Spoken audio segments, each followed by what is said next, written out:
अगर मैं आपसे पूछूं कि इस दुनिया की सबसे खूबसूरत जगह कौन सी है, तो आपके मन में जम्मू एंड कश्मीर, स्विट्जरलैंड या कोई और ब्यूटीफुल सी जगह आएगी। पर अगर मैं आपसे पूछूं कि इस दुनिया की सबसे रहस्यमयी जगह कौन सी है, तो जानते हो इसका आंसर क्या होगा? इसका उत्तर है इजिप्ट। आज से करीब 4000 साल पहले इजिप्शियन लोग इजिप्ट में राज करते थे। ये लोग अपने समय में बहुत ही सुंदर कलाकृतियों का निर्माण किए थे, पर इन कलाकृतियों के साथ साथ ये कई रहस्यों को भी पीछे छोड़ गए। एलियंस का होना, पिरामिड का आसमान के तारों से अलाइनमेंट, पिरामिड के अंदर एक नेचुरल एसी होना जो कि टेम्परेचर को 20 डिग्री रखती है, ये सब ऐसी चीजें हैं जो आज भी वैज्ञानिकों को चैन की नींद नहीं सोने देती। सबसे बड़ा रहस्य ये है कि ये लोग ऐसी स्ट्रक्चर्स को कैसे बिल्ड कर लिए, और ऐसी स्ट्रक्चर्स मतलब यहाँ सिर्फ पिरामिड ही नहीं बल्कि और भी बहुत सारे अनबिलीवेबल स्ट्रक्चर्स के बारे में भी बात हो रही है। क्या इन स्ट्रक्चर्स को अकेले ही इन लोगों ने बनाया है, या फिर पिरामिड्स? इजिप्ट के पिरामिड्स ये मास्टरपीस है और ये दुनिया की सबसे फेमस जगहों में से एक है। पिरामिड को बहुत सालों से स्टडी किया जा रहा है, हर टेक्नोलॉजी से इसे समझने की कोशिश की जा रही है, पर आज तक इसकी मिस्ट्री किसी ने सॉल्व नहीं कर पाया। इन्होंने एक एक पीस को एक साथ कैसे लाया, और इन्होंने किस तरह का कंक्रीट का इस्तेमाल किया, और ये इतने परफेक्टली अलाइंड कैसे हैं? बिना मशीन और टेक्नोलॉजी के ऐसे स्ट्रक्चर्स बनाना तो साइंटिफिकली इम्पॉसिबल है। सिर्फ एक पिरामिड के अंदर ही 23 लाख लाइमस्टोन के ब्लॉक्स का इस्तेमाल किया गया है। इन पत्थरों को एक जगह से दूसरे जगह मूव करना ही इतना मुश्किल है, तो इसे एकदम परफेक्ट पोजीशन पर लाना तो दूर की बात है, पर इन्होंने इन दोनों चीजों को किया। पिरामिड का एक एक ब्लॉक जो देख रहे हो, इनका वजन 2700 किलो से लेकर 70,000 किलो तक है। आजकल के जो मॉडर्न क्रेन्स होते हैं जो बड़े बड़े अपार्टमेंट्स को बनाने में काम आता है, वो यूजुअली 20,000 किलो से ज्यादा लिफ्ट नहीं कर पाते हैं। तो जब आज के समय में 20,000 किलो वजन उठाना इतना मुश्किल है, तो वो आज से 4000 साल पहले आखिर ये सब कैसे कर लिए? 4000 साल पहले वो 70,000 किलोस को कैसे ट्रांसपोर्ट किए होंगे बिना एडवांस्ड मशीनरी के? इसका एक जवाब है जो आप में से ज्यादातर लोगों को यकीन नहीं होगा, और वो है एलियंस। पिरामिड से जुड़ी एक थ्योरी है जिसे ओरायन कोरिलेशन थ्योरी कहते हैं। अगर आप रात के समय पिरामिड को देखोगे तो आपको दिखेगा कि वो एक्चुअली में आसमान के कॉन्स्टलेशन यानी तारों के एक नक्षत्र के साथ अलाइन करता है। आसमान के इस कॉन्स्टलेशन का नाम है ओरायन बेल्ट, और इसके 3 मुख्य तारे हैं जिनका नाम है एलनाइटक, एलनाइलम और माइंड टेका। ये तीनों तारे पिरामिड से सिंक होते हैं। इसकी पोजीशन और अलाइनमेंट बिल्कुल इन तारों जैसी है। इस इम्पॉसिबल सी चीज को देखकर बहुत सारे थ्योरिस्ट्स ये मानते हैं कि पहले के समय में एलियंस धरती पर आए थे और अपने साथ एडवांस्ड टेक्नोलॉजी लाए थे, और इन्हीं की हेल्प से इस इम्पॉसिबल सी पिरामिड को इन्होंने बनाया, और ये एलियंस इन्हीं तारों से आए थे। पिरामिड को एलियंस ने बनाया या इंसान ने, ये बात तो कोई नहीं जानता, पर एक बात तो श्योर है कि पिरामिड्स और दूर तारों की दुनिया का आपस में कुछ न कुछ कनेक्शन जरूर है। कुछ थ्योरिस्ट्स ये कहते हैं, जो कि मैंने आपको अभी बताया, कि ये एलियंस उन्हीं 3 तारों में रहते थे, और ये पिरामिड लोगों ने इनके साथ अपने कनेक्शन को दिखाने के लिए बनाया था। तभी रात के समय ऐसी परफेक्ट अलाइनमेंट होती है। टनल्स इन पिरामिड्स। पिरामिड्स हर एंगल से रहस्यों से भरी हुई है, पर इनके अंदर के टनल्स उनमें से सबसे बड़ा रहस्य है। पिरामिड में जगह जगह पर टनल्स बने हुए हैं, और पहले लोग कॉमन सेंस का यूज करके ये सोचते थे कि ये वेंटिलेशन के लिए बनाया गया होगा ताकि अंदर हवा घुस सके, पर इस बात को डिसमिस कर दिया गया, गलत साबित कर दिया गया जब एक रोबोट इसके अंदर भेजा गया। रोबोट्स ने कैमरा से ये देखा कि ये तो असल में बंद है, और हर टनल के अंत में एक बंद दरवाजा जैसा कुछ बना हुआ है। तो ये आखिर वेंटिलेशन के लिए कैसे बन सकता है? पिरामिड के अगर सारे चैम्बर्स की बात करें तो इसके अंदर टोटल 3 डिस्कवर्ड चैम्बर्स हैं। ये जो आप देख रहे हो ये है बेस चैम्बर, और ये है क्वींस चैम्बर, और सबसे ऊपर है किंग्स चैम्बर। अगर आप ऊपर वाले इस रास्ते से एंटर करोगे तब आप अंदर ही अंदर इन तीनों को एक्सप्लोर कर सकोगे, और अगर नीचे राइट वाले इस पार्ट से एंटर करोगे तब भी आप तीनों को एक्सेस कर पाओगे। पर फैक्ट ये है कि आज तक इन्हें कोई ठीक से एक्सप्लोर नहीं कर पाया। ध्यान दीजिएगा, मैंने कहा डिस्कवर्ड चैम्बर्स, मतलब इसके अंदर और कितने चेम्बर्स होंगे ये कोई भी नहीं जानता। और ये भी माना गया है कि ये टनल्स इसलिए बनाए गए थे क्योंकि उस समय के लोग ये मानते थे कि अगर किंग यानी राजा की बॉडी को अगर इस चैम्बर में रखा गया और ये शाफ्ट बनाया गया, तब उनकी आत्मा, उनकी सोल आसमान के इन तारों की तरफ जाएगा। इसे पिरामिड का स्टार शाफ्ट थ्योरी भी कहते हैं। जब इस क्वींस चैम्बर के अंदर रिमोट कंट्रोल कैमरा को भेजा गया, तब ये देखने मिला एक बंद स्टोन जिसके ऊपर मेटल पिन लगा हुआ था। इसे ऐसा बनाया गया था मानो ये लोग नहीं चाहते हो कि कोई इसके अंदर जाए। और इसके डिस्कवरी के बाद ऐसी बहुत सारी थ्योरीज सामने आई जो ये कहती है कि इसके अंदर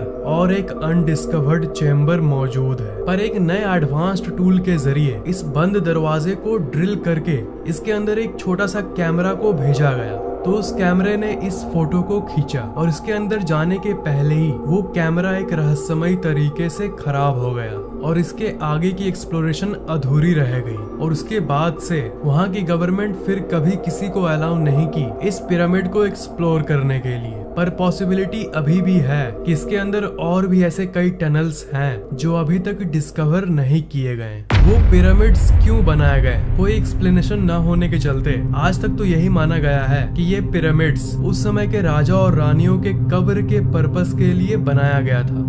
वो राजा रानियों का कब्र था। मम्मी के बारे में तो कभी न कभी आपने जरूर सुना होगा। तो जो लोग राजा रानी के कब्र वाली बात को मानते हैं, वो लोग ये कहते हैं कि उस समय के राजा रानियों के शरीर को ममीफिकेशन के प्रोसेस के जरिए बॉडी को मम्मी बनाकर उसे कब्र में रखा जाता था। मरे हुए बॉडी को लाइनेन नाम के एक फैब्रिक में बांधकर कब्र में रख दिया जाता था। पर अजीब बात यह है कि अगर आप पूछो कि आज तक कितने बॉडीज, कितने मम्मी पिरामिड में मिले हैं, तो इसका आंसर है 0। जी हाँ, आज तक एक भी मम्मी पिरामिड में नहीं मिला। पिरामिड को अभी तक पूरी तरह से एक्सप्लोर नहीं किया गया है, पर जितना एक्सप्लोर हो चुका है उसकी बात करें तो सारे टॉम्ब बिल्कुल खाली थे और उसके ऊपर कोई टेक्स्ट भी नहीं लिखा हुआ था, जो कि जनरली उस समय के बाकी जगह पर टॉम्ब्स पर लिखा जाता था। क्वींस चैम्बर में न क्वीन का मम्मी पाया गया और किंग्स चैम्बर में न किंग का मम्मी पाया गया। तो इस सब को देखकर थ्योरिस्ट्स ये कंक्लूजन निकालते हैं कि पिरामिड शायद इसके लिए नहीं बनाया गया था। मे बी ये किसी और कारण के लिए बनाया गया होगा। और इसी सब के चलते ज्यादातर विचारक ये मानते हैं कि ये किसी एलियन के वजह और उनके पर्पस के लिए बनाया गया था और शायद ये एक तरह का पावर प्लांट था। पिरामिड इतने परफेक्ट कैसे हैं? क्या आपको पता है कि इस पूरी दुनिया की मैप को अगर आप लो और अगर सेंटर का पता लगाओ तो सेंटर कौन सा होगा? अमेजिंगली इस पूरी धरती का जियोग्राफिकल सेंटर वही जगह है जहाँ पर ये पिरामिड्स हैं।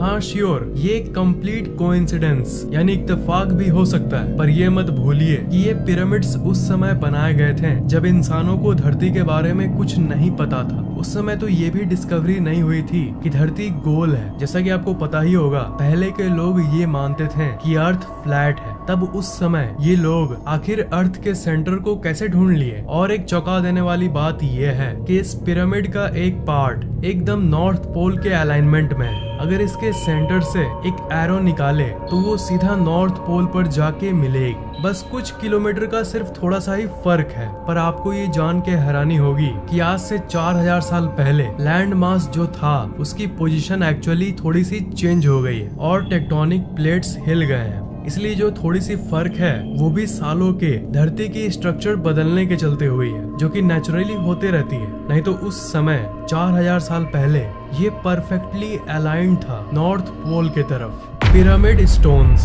आपको क्या पता है कि जिन पत्थरों से पिरामिड बनाया गया था वो किसी आम पत्थर से लाखों गुना ज्यादा मजबूत है और साइंटिस्ट्स इस पत्थर को बहुत एनालाइज किए हैं। और क्या आपको यकीन होगा कि साइंटिस्ट्स को आज तक नहीं पता चला कि एग्जैक्टली ये है क्या? ये लाइमस्टोन की तरह है पर लाइमस्टोन है नहीं। साइंटिस्ट्स ऐसे पत्थर धरती पर और कहीं भी नहीं पाए। पिरामिड कंस्ट्रक्शन टेक्नोलॉजी, पिरामिड की कंस्ट्रक्शन की और सबसे अजीब बात ये है कि इन्हें बनाते समय ball and socket construction type का इस्तेमाल किया गया था। बॉल एंड सॉकेट एक ऐसा मेथड है जो कि हीट एक्सपेंशन झेल सकता है, यानी गर्मी के चलते जब पत्थर थोड़ा बड़ा हो जाता है उसे भी ये झेल लेता है। और ये ball and socket construction type actually में अर्थक्वेक यानी भूकंप को भी झेल सकता है। सोचिए, शॉक प्रूफ टेक्नोलॉजी, वो भी 4000 साल पहले। Natural air conditioner inside pyramid. Egyptian desert जो है, जो कि पिरामिड के करीब है, वो बहुत ही ज्यादा गर्म इलाका है और गर्म हवाएं वहाँ चलती रहती है। पर इन सब के बावजूद भी उस समय पिरामिड को ऐसे बनाया गया था, एक ऐसे रहस्यमय तरीके से बनाया गया था कि चाहे बाहर की टेम्परेचर कितनी भी हो, पिरामिड के अंदर की टेम्परेचर कॉन्स्टेंटली 20 डिग्री सेल्सियस रहती है, जो कि धरती के सबसे comfortable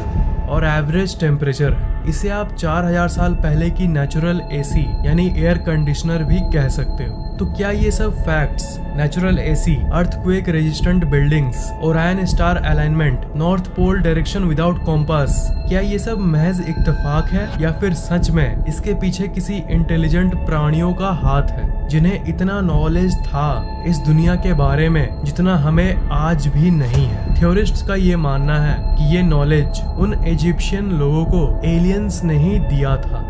alien drawings in Egypt. Egypt में जितने भी घूमने वाली जगहें हैं उन सब में आपको ऐसे ऐसे ड्राइंग्स मिलेंगे। इस ड्राइंग के अंदर आपको कुछ दिख रहा है? जी हाँ, ऐसा लग रहा है कि ये कोई एरोप्लेन का ड्राइंग है। और कई जगहों पर तो लिटरली ऐसे ऐसे कार्विंग्स बने हुए हैं जिसमें आपको ऐसे क्रीचर्स देखने को मिलते हैं जिनकी बड़ी आंखें हैं, बड़े सर हैं और हाइट छोटी है, बिल्कुल एक मॉडर्न एलियन डिपिक्शन की तरह। इस कार्विंग को देखो, इसे देखकर आपको किसी की याद आती है? ये एक्चुअली एक मॉडर्न एलियन स्पेसशिप की डिपिक्शन है। इसलिए कुछ लोग ये भी मानते हैं कि इन पिरामिड्स को सोलली अकेले ही एलियंस ने ही बनाया था और इसमें इंसान का कोई हाथ नहीं था। ये थ्योरी कितनी सच है इसका अंदाजा तो एक्यूरेटली कोई नहीं लगा सकता। पिरामिड और तारों का जो सिंक की बात की हमने, उसको और गहराई से देखें तो ये पता चलता है कि बिना एरियल व्यू के यानी बिना ऊपर से देखे ऐसी परफेक्टली अलाइंड स्ट्रक्चर्स नहीं बनाया जा सकता। सिर्फ ऊपर से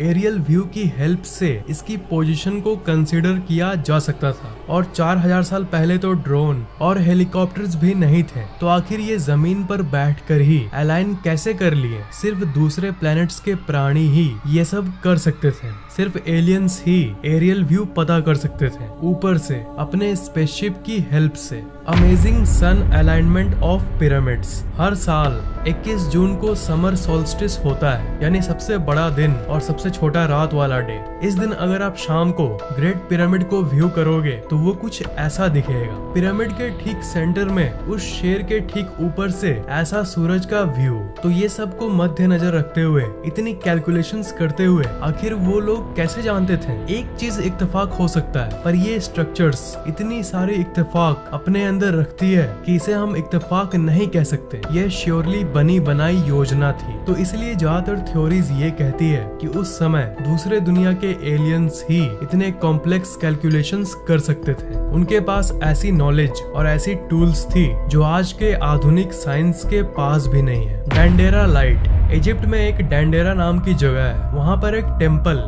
यानी मंदिर है जिसका नाम है डेंडेरा लाइट कॉम्प्लेक्स। इजिप्ट में रहने वाले लोगों ने इस टेम्पल को अपने एक भगवान के लिए बनाया था जिनका नाम था हैथोर। और ये मंदिर इजिप्ट के सबसे रहस्यमय मंदिरों में से एक है। इस मंदिर के मैप को देखो, यहाँ पर आप एंट्रेंस को देख सकते हो। तो इस मंदिर का आधा पार्ट पहले सैंड से ढका हुआ था, पर 1850 के आसपास इस कॉम्प्लेक्स को पूरी तरह से साफ कर दिया गया और उसके अंदर से बहुत सारे दफन हुए राज सामने आए। जब उस एंशिएंट रूम को पूरी तरह से क्लीन कर दिया गया, तब साइंटिस्ट्स को ये देखने मिला एक ऐसा आर्ट जो कि बहुत अलग था और पूरे इजिप्ट में सिर्फ इसी मंदिर के अंदर ऐसा कुछ कला देखने मिला। इसे डेंडेरा लाइट कहते हैं। दीवार पर ये जो ड्राइंग जो इजिप्शियंस ने बनाई है, ये सवाल खड़ा करती है कि इजिप्शियन लोग भला कितने एडवांस थे। इस इमेज को अगर आप ध्यान से देखोगे तो ये आपको एक लाइट बल्ब जैसा कुछ दिखेगा। ये मत भूलिएगा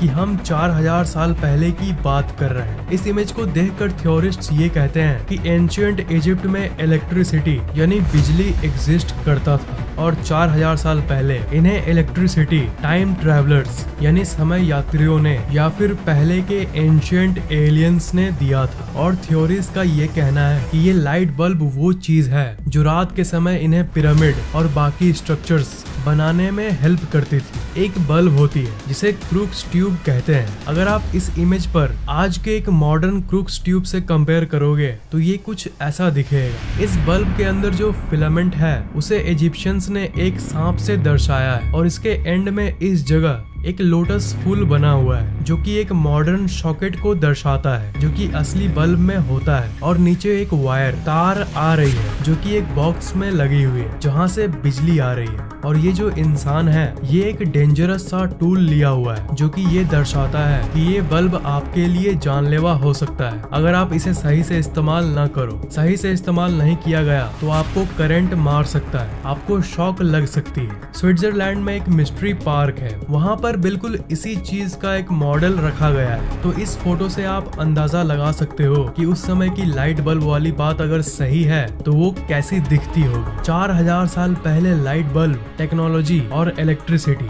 it's really shocking. The great sphinx pyramid के बारे में आपने स्कूल में जरूर पढ़ा होगा या उसकी फोटो को एक न एक बार जरूर देखा होगा। तब ज्यादातर पिरामिड के पिक्चर्स में आप इसको जरूर देखते होंगे। इसे द ग्रेट स्फिनिक्स कहते हैं। ये एक ऐसा स्ट्रक्चर है जिसका चेहरा तो इंसान का है पर शरीर इंसान का नहीं है, किसी तरह का एलियन म्यूटेंट क्रिएचर जैसा। ये सिर्फ पिरामिड रीजन का ही नहीं बल्कि पूरे इजिप्ट का सबसे रहस्यमय स्ट्रक्चर है। इतने मॉडर्न रिसर्च के बाद भी आज तक कोई नहीं जानता कि ये एग्जैक्टली किस लिए बनाया गया था। ये इतिहास की सबसे बड़ी स्टैचूज में से एक है। अगर इसकी लंबाई की बात करें तो ये 73.5 मीटर लंबा है और इसकी ऊपर की हाइट है 20 मीटर। और आपको यकीन नहीं होगा कि ये पार्ट पार्ट करके नहीं बनाया गया, ये एक ही बड़े लाइमस्टोन के पीस को लेकर उसे इस शेप में डाला गया है। इसलिए इसे दुनिया की सबसे लार्जेस्ट सिंगल स्टोन स्टैचूज के लिस्ट में रखा गया है। हजारों सालों से ये स्टैचू सैंड के नीचे ढका हुआ था पर साल 1900 के बाद इसके ऊपर की सैंड को हटा दिया गया और तब इस दुनिया के सामने पहली बार इसकी पूरी स्ट्रक्चर सामने आई। थ्योरिस्ट का ये मानना है कि ये एक सुंदर सा स्टैचू हुआ करता था पर हजारों सालों के अंदर इसमें बहुत चेंजेस यानी बदलाव आ गए हैं। थ्योरीज के हिसाब से आज से 4000 साल पहले ये कुछ ऐसा दिखता होगा। ये ऊपर से जितना रहस्यमय है वो तो कुछ भी नहीं है, असल मिस्ट्री तो इसके नीचे अंडरग्राउंड में है। शुरू में ग्राउंड रेडार से ये पता चला कि इसके अंदर 2 कैविटीज है यानी 2 खाली जगहें हैं। ये बिल्कुल आजकल की मॉडर्न शहर की अंडरग्राउंड सिस्टम जैसा है। साल 1995 में जो वर्कर इस चीज को रेनोवेट कर रहे थे उन्होंने एक्सीडेंटली बहुत सारे टनल्स को डिस्कवर किया। उनमें से 2 टनल्स सीधा सीधा इस स्टैचू के नीचे जा रही थी। ये सब डिस्कवरी हमें ये बताता है कि इसके नीचे एक पूरी की पूरी दुनिया छिपी हुई है जो कि आज तक अनदेखा है। आज भी पिरामिड्स को एक्सप्लोर करना बाकी है और कोई भी फर्दर रिसर्च जैसे ही होगी पिरामिड्स के ऊपर कोई ममी मिलेगा या फिर कोई और रहस्यमय टनल मिलेगा उसकी अपडेट मैं आपको न्यू वीडियो में जरूर दूंगा। आपको ये वीडियो कैसा लगा नीचे कमेंट जरूर करना, वीडियो को लाइक और शेयर करना और अगर आपने अभी तक सब्सक्राइब नहीं किया है तो सब्सक्राइब जरूर कर लेना।